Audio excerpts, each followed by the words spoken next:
স্বামীর সামনে থাকে কাজের মেয়ের মতো, আর মামাতো ভাই, খালাতো ভাই, ফুফাতো ভাই যার সাথে দেখা দেওয়া ইসলাম হারাম করেছে তার সামনে সাজুগুজু করে এরপরে বের হয় কি হয় না? জোরে বলুন, হয় কি হয় না? এজন্য আল্লাহ পাক বলছেন, তোমাদের জিনাত প্রকাশ করবা না কোনো বেগানা পুরুষের সামনে। যত ফিতনা হয় সমাজের ভিতরে, যত ধর্ষণ দেখবেন, ধর্ষণ কিন্তু কোনো খাস পর্দানিশী কোনো নারীর ধর্ষণ হয় না সহজে। যখন জিনাত শব্দের অর্থ হচ্ছে সৌন্দর্য, একজন নারীর পায়ের তলা থেকে মাথার তালু পর্যন্ত প্রতিটা জিনাতের অন্তর্ভুক্ত। পর্দার গুরুত্ব, এই পর্দাটা এমন ভাবে আল্লাহ দিয়েছে, এটা পুরুষের জন্য যেমনি ভাবে ফরজ, সেম টু সেম নারীর জন্য আল্লাহ ফরজ করে দিয়েছেন। সুবহানাল্লাহ। সমাজের ভিতরে মুস্তাহাব নিয়ে, নফল নিয়ে অনেক মারামারি কাটাকাটি আছে, কিন্তু আল্লাহ যে বিষয়টাকে ফরজে আইন করলো, যে বিষয়টা তরফ করলে কবিরা গুনাহ হয়, কি গুনাহ হয়? কবিরা গুনাহ হয়, সেই বিষয় থেকে আমরা অনেক গাফেল। আপনার জীবনে নামাজ ছুটে যেতে পারে, নামাজ এক ওয়াক্ত না পড়তে পারলে পরের ওয়াক্তে কাজ আদায় করে নিতে পারবেন। রোজা আপনি যদি অসুস্থ থাকেন, রাখতে পারেন না, পরে কাজ আদায় করে নেবেন। কিন্তু পর্দা এমন একটা ইবাদত, এই ইবাদতটা 24 আওয়ার্স, 24 ঘন্টা একজন ব্যক্তির উপর আল্লাহ ফরজ করেছেন যখন সে বালেগ হয়ে যায়। সুবহানাল্লাহ। পর্দার কোনো কাজা নাই, কি নাই? পর্দার কোনো কাজা নাই। নামাজের কাজা আছে, রোজার কাজা আছে। দান এখন করতে পারেন নাই, পরে দান করবেন, আদায় করতে পারবেন। কিন্তু পর্দা যখন একটা মিনিট আপনার থেকে ছুটে যাবে, এটা দ্বিতীয়বার আর কাজা আদায় করতে পারবেন না। সমাজের যদি আমি 100% ঘরের কথা বলি, 98% ঘরে বর্তমানে পর্দা বিহীন চলতেছে, ঠিক কিনা বলেন? 100-র ভিতরে 98%, যদি 100-র ভিতরে কোনো ব্যক্তি 33 পায় তাইলেও পাস করে, যেখানে 98% ফেল। 98% কি ফেল? এখানে আল্লাহর কাছে কি কৈফিয়ত দিব আমরা?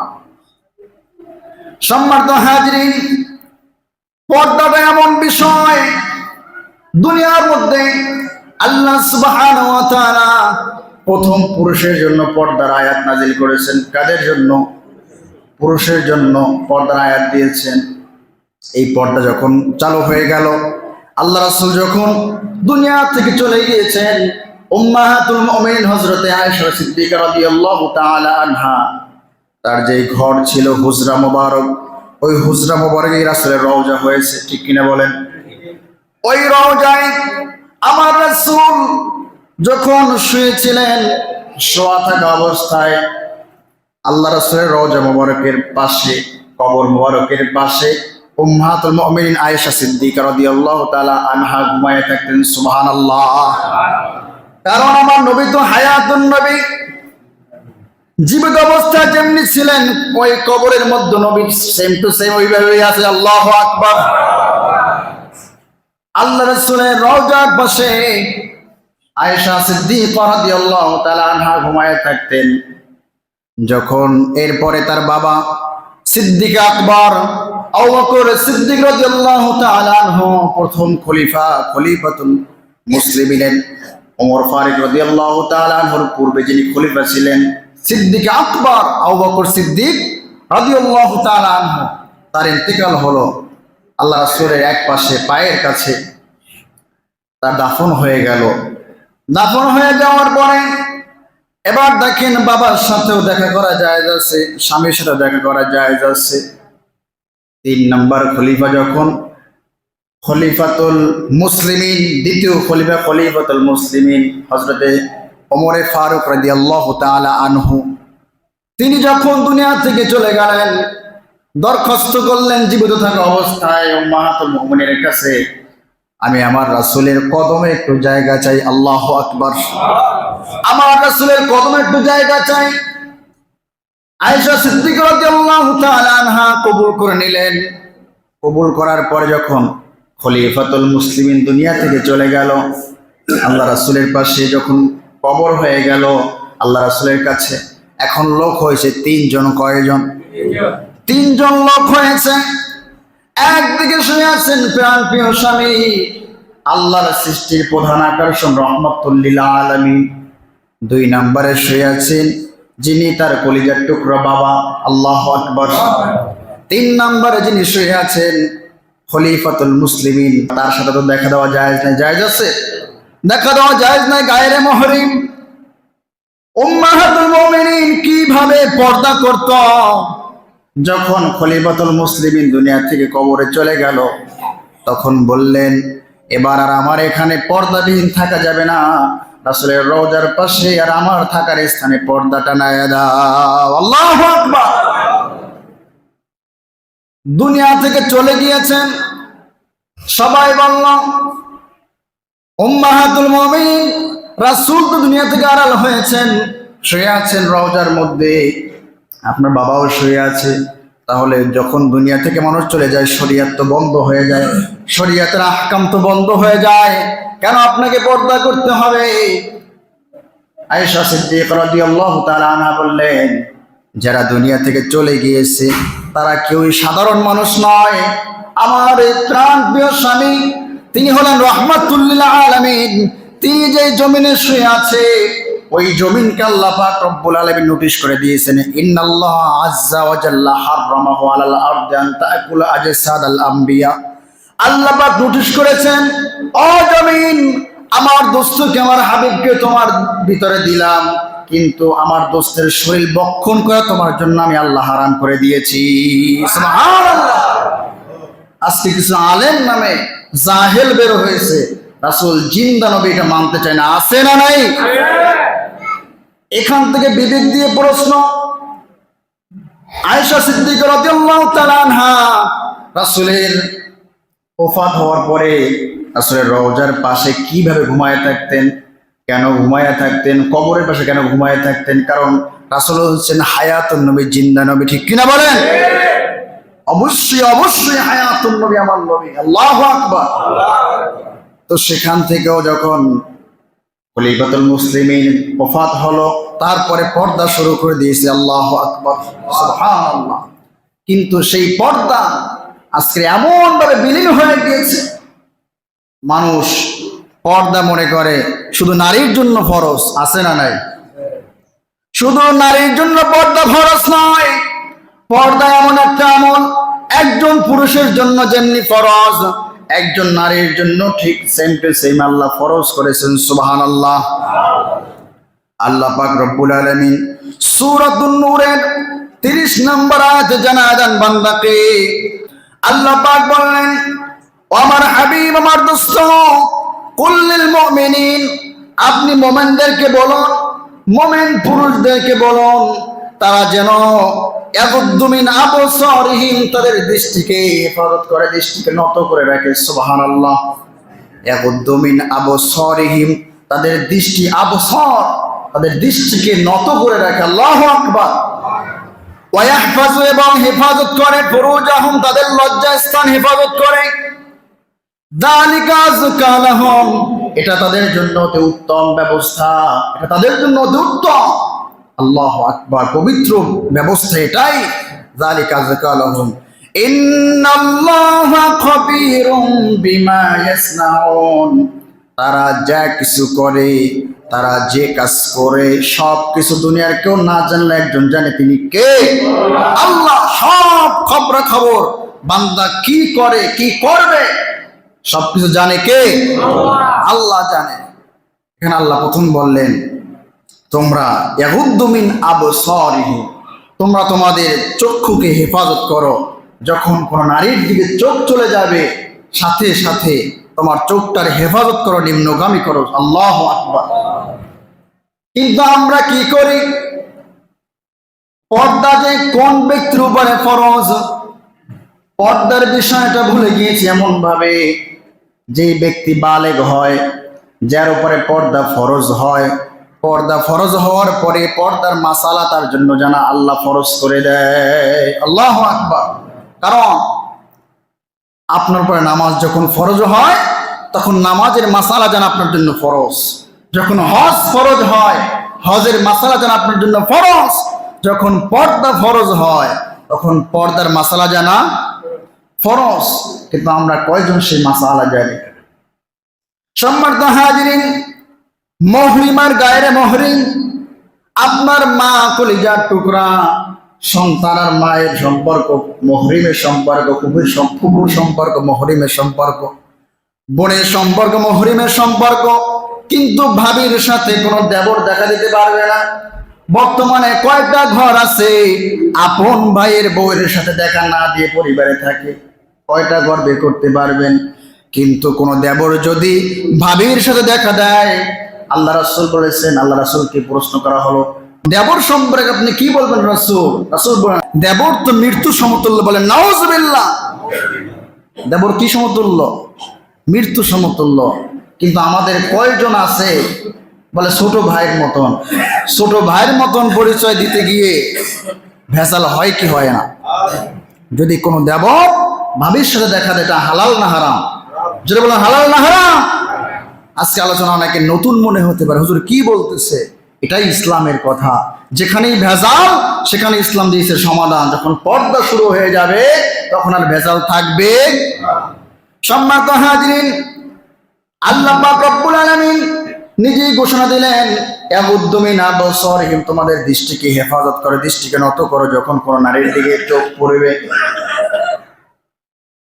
হযরতে আলী রাদিয়াল্লাহু তাআলা আনহু, তাকে একবার রাসূল, হাদিসের ভিতরে আছে, আলী রাদিয়াল্লাহু তাআলা আনহুকে রাসূল বললেন, লি আলিয়্যিন ইয়া আলিয়্যু ইয়া আলিয়্যু লা তুতবি'আন নাজরাতান নাজরাতান ফা ইন্না লাকাল উলা ওয়া লাইসাত লাকাল উখরা। ও আলী, তুমি তো আমার জামাই, তুমি যখন কোনো ব্যক্তির দিকে, কোনো নারীর দিকে নজর পড়বে, নারীর দিকে নজর পড়ার পরে সাথে সাথে নজরটা হেফাজত করবে, তুমি হেফাজত করে নিবে। লা তুতবি'আন নাজরাতান নাজরাতা, তুমি যখন নজর হেফাজত করবে, ফা ইন্না লাকাল উলা, কারণ নজর এই জন্য হেফাজত করবে, প্রথম দৃষ্টি তোমার ছিল, ওয়া লাইসাত লাকাল উখরা, দ্বিতীয় দৃষ্টি তোমার নয়, সেই দৃষ্টি হচ্ছে শয়তানের।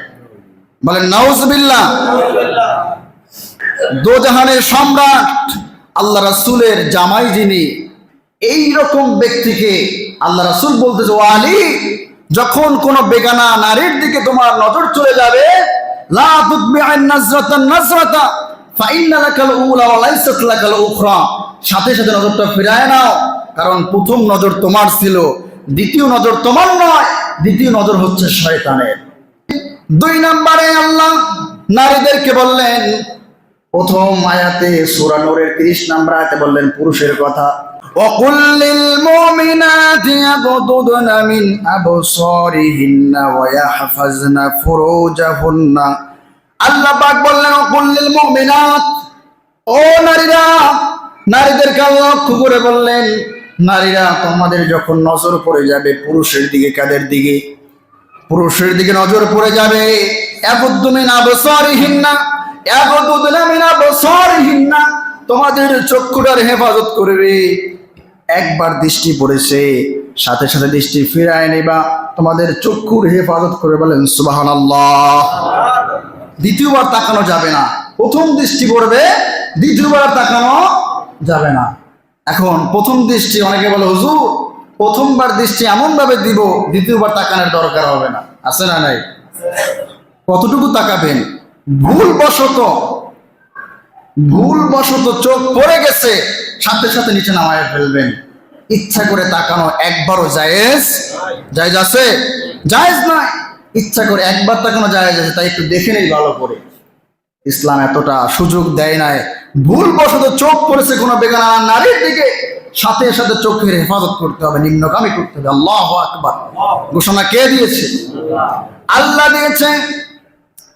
দুনিয়াতে যখন কোন নারী, আল্লাহ পাক যখন নারীদেরকে বললেন, ওয়াকুল লিল মুমিনাতি ইয়াগুদুদনা মিন আবসারিহিন্না, ও নারীরা তোমরা যখন জমিনে বিচরণ করবা, চলবা, যখন কোনো পুরুষের দিকে নজর পড়বে, গায়ের মুহরিম পুরুষের দিকে নজর পড়বে, তোমাদের চোখের হেফাজত করো। সুবহানাল্লাহ। প্রথম আয়াতে বলছেন পুরুষের কথা, দ্বিতীয় আয়াতে বললেন নারীর কথা। ওয়ায়াহফাজনা ফুরুজাহুন্না, তোমাদের লজ্জাস্থানকে হেফাজত করো, চোখের হেফাজত করবে, এরপরে লজ্জাস্থানকে হেফাজত করবে। জিনাতাহুন্না ওয়ালা ইউহদিনা জিনাতাহুন্না, তোমাদের সৌন্দর্য প্রকাশ করবে না, কোনো বেগানা পুরুষের সামনে তোমাদের সৌন্দর্য ফুটায় তুলবে না। কিন্তু দেখা যায় বর্তমান সমাজে ঘরের মধ্যে নারী থাকে কাজের মেয়ের মতন, যখন বাহিরে বের হয় মেকআপ করে সুন্দর সাজগোজ করে বাহিরে পার্লারে যাইয়া মেকআপ করে তারপরে শপিং করতে যায় কি যায় না, স্বামীর সামনে থাকে কাজের মেয়ের মতো। আর মামাতো ভাই, খালাতো ভাই, ফুফাতো ভাই, যার সাথে দেখা দেওয়া ইসলাম হারাম করেছে, তার সামনে সাজুগুজু করে এরপরে বের হয় কি হয় না? জোরে বলুন, হয় কি হয় না?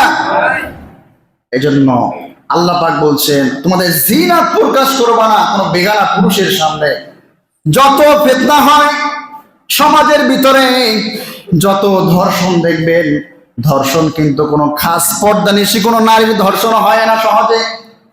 যখন জিনাত শব্দের অর্থ হচ্ছে সৌন্দর্য, একজন নারীর পায়ের তলা থেকে মাথার তালু পর্যন্ত প্রতিটা জিনাতের অন্তর্ভুক্ত। জিনাত অর্থ হচ্ছে সৌন্দর্য। যখন কোন পুরুষ একজন নারীর পায়ের একটা অংশ দেখবে, একটা আঙুল দেখলো, দেখার পরে তার ইচ্ছা জাগবে, মনের খায়সাত জাগবে, আরেকটু দেখতে পারলে ভালো লাগতো। এটা পুরুষ আর নারীর ভিতরে আল্লাহ পাকের সম্পর্ক দিয়ে দিয়েছেন, ঠিক কিনা বলেন? যখন নারী হাতে পায়ে মোজা দিয়ে সমস্ত শরীর বডিটা ভালোভাবে ডেকে নিবে, তখন কোনো খারাপ দুশ্চরিত্র বাজে পোলাপানের নজরে ওই নারীর দিকে যাবে না। কারণ যখন আপনার মেয়ে, আপনার মা, আপনার বোন খাস পর্দা করে রাস্তায় বের হবে, তখন দুষ্ট প্রকৃতির মানুষগুলো তাদের দিকে খারাপ দৃষ্টিতে তাকাতে পারবে। আর যদি এমন ভাবে বের হয় শরীরের অঙ্গ প্রত্যঙ্গ দেখা যায়, এমন পোশাক পরেছে যেই পোশাকটা শরীরের অঙ্গ প্রত্যঙ্গ দেখা যায়, এমন পোশাক আছে না নাই? ড্রেস পরে হাত থাকে একদম খোলা, অর্ধেক ড্রেস পরে, শাড়ি না মশারি নির্ণয় করা যায় না, আছে না নাই? এমন পোশাক পরে যখন বের হওয়ার পরে যখন কোনো পুরুষ তার দিকে তাকায়, জিনাত প্রকাশ পেয়ে গেল। জিনাত শব্দের অর্থ হলো সৌন্দর্য প্রকাশ পেয়ে গেল। আর একজন পুরুষ যদি আল্লাহ হয়, কোন নারীর দিকে দৃষ্টি পড়লে তার খায়সাত জাগবে, খারাপ দিকে জাগবে কি জাগবে না? কারণ মানুষ তার স্বভাব ফেরেশতার মতন হবে না, কারণ সে একজন মানুষ। মেয়ে দেখলে তার খায়সাত জাগবে, এটা আল্লাহ পাক প্রদত্ত, বলেন সুবহানাল্লাহ। যখন আপনার মেয়ে, আপনার বোন, আপনার মা, আপনার আত্মীয় খাস পর্দা করে সমাজে বের হবে, তখন ওই সমাজে খারাপ ছেলেগুলো আপনার স্ত্রী, আপনার বোন, আপনার মায়ের দিকে খারাপ দৃষ্টিতে তাকাবে না।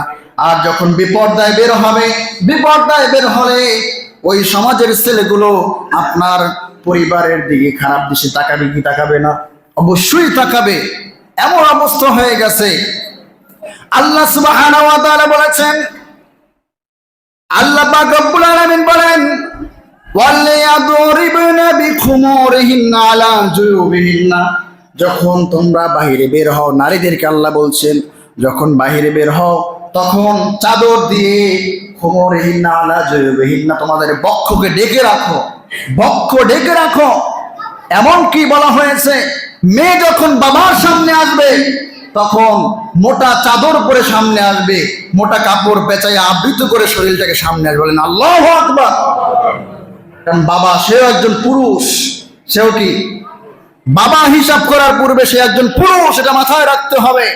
এজন্য আল্লাহ রাসূলের কলিজার টুকরা ফাতেমা রাদিয়াল্লাহু তাআলা আনহা রাসূলের সামনে কখনোই ওন্নাবিহীন অবস্থায়, চাদর গায়ে সারা অবস্থায় সামনে যায় না। বলেন সুবহানাল্লাহ।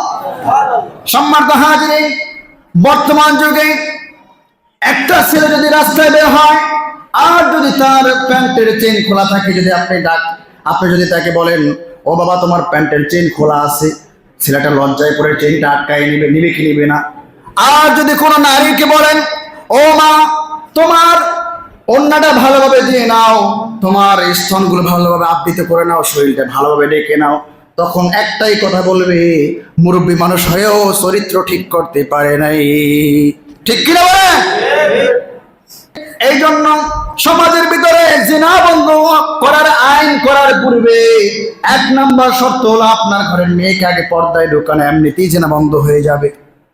আপনার স্ত্রীকে ভালোভাবে পর্দা করা, এমনি জিনা বন্ধ হয়ে যাবে। মা বোনরা মারা গেলে মাইকে অ্যালাউন্স করা, মাইকে ঘোষণা করা, এটা নিষেধ আছে, কিন্তু আমাদের সমাজে প্রচলিত আছে না নাই? মাইকে অ্যালাউন্স করে 1 বার না 10 বার করে অমুকের মা মারা গিয়েছে। যদি আপনার সমাজের দায় 1 বার বললেন, জানাজায় আসছে, 10 বার 20 বার ঘোষণা দিয়ে কোনো মহিলা মারা গিয়েছে, এটা বলা যাবে? সমাজকে আস্তে আস্তে পরিবর্তন করতে হবে। সমাজকে আস্তে আস্তে পরিবর্তন করতে হবে। মাইকে ঘোষণা সর্বোচ্চ 1 বার থেকে 2 বার হবে। 10 বার 15 বার মুয়াজ্জিন সাহেব ঘোষণা দেয়, তারপর পিছনে সমালোচনা করে, আছে না নাই? এইটা বন্ধ করতে হবে। সম্মানিত হাজিরিন, আল্লাহ রাসূলের কলিজার টুকরা ফাতেমা কি বললেন? যে আমার মৃত্যুর পরে আমার জিসিমটা, শরীরটাও যেন কোনো গায়ের মুহরিম দেখতে না পায়। আল্লাহু আকবার। আজকে আমাদের পর্দা আছে ঘরে, এই পর্দা করতে হবে কি হবে না? আজকে এখান থেকে আমরা ওয়াদাবদ্ধ হব, প্রতিটা ঘরে পর্দার হুকুমত কায়েম করতে হবে কি হবে না? বিবাহ মজলিস বলেন, যে জায়গায় বলেন, এক জায়গায় নারী পুরুষ একত্র হয়ে খাবার খাওয়া, আমি প্রায় বলি স্পষ্ট হারাম। স্পষ্ট কি? কোন বিবাহ মজলিসে যদি নারী পুরুষ একত্রে খায়, এটা জায়েজ না হারাম? কবিরা গুনাহ। কি গুনাহ? ছোট গুনাহ না বড় গুনাহ? কবিরা গুনাহ।